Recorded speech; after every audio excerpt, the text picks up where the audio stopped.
Hello' everyone, আজি বনাম মই গৰৈ মাছৰ জালুকীয়া আঞ্জাখন আৰু ভাবিছোঁ যে আপোনালোককো অকণমান দেখুৱাই দিওঁ। এইফালে আলুটো এনেদৰে এইটো হিচাপত কাটি লৈছোঁ, লগতে গোটা জালুকখিনি পিচি লৈছোঁ, পিঁয়াজ, আদা, নহৰু আৰু এয়া গৰৈ মাছ এইখিনিয়ে। আৰু আজি এইখিনিয়ে বনাম, আপোনালোকে চাই থাকক ভিডিঅ'টো। এয়া কেৰাহী পাতি দিছোঁ, তেল দি দিছোঁ,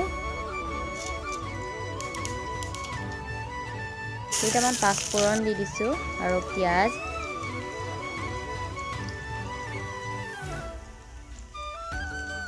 ওপৰতে দুটা কেঁচা জলকীয়াও দিছোঁ।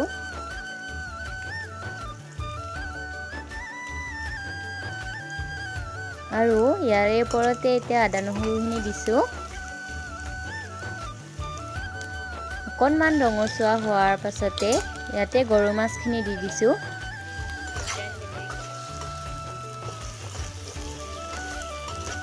আৰু এইখিনি এনেদৰে অকণমান ভাজি ল'ম।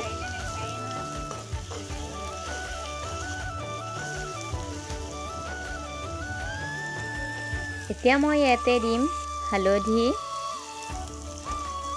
অকণমান ধনিয়া গুড়ি আৰু অকণমান জিৰা গুড়ি, লগতে সোৱাদ অনুযায়ী নিমখ আৰু ৰেড চিলি পাউডাৰ।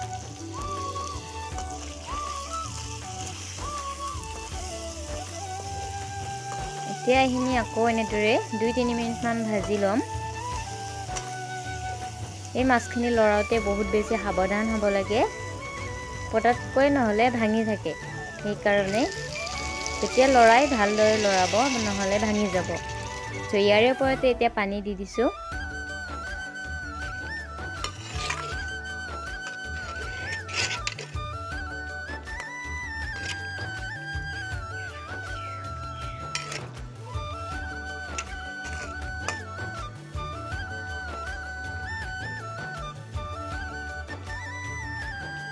এতিয়া দিছোঁ ইয়াৰে ওপৰত মই গোটা জালুকখিনি।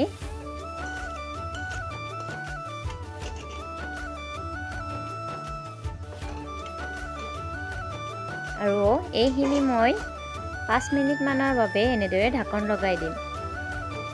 এয়া মই 5 মিনিটমান পাছত ঢাকন আঁতৰাইছোঁ। প্ৰায় পানীখিনি শুকাইছে।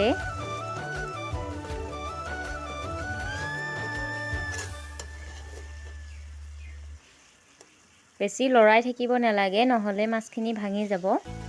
ইয়াৰে ওপৰতে মই দি দিছোঁ এতিয়া আলুখিনি। আৰু এতিয়া মই এনেদৰে পানী দি দিছোঁ।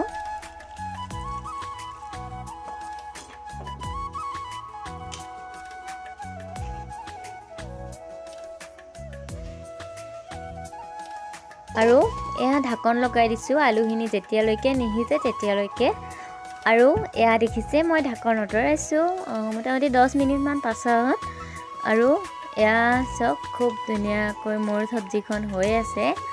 ত' আলুখিনিও সিজি গ'ল আৰু মোৰ চব্জিখন মই ইমানতেই নমাই দিছোঁ। চ' আজি ভিডিঅ'টো ইমানেই আছিলে, কেনেকুৱা পালে জনাবলৈ নাপাহৰিব।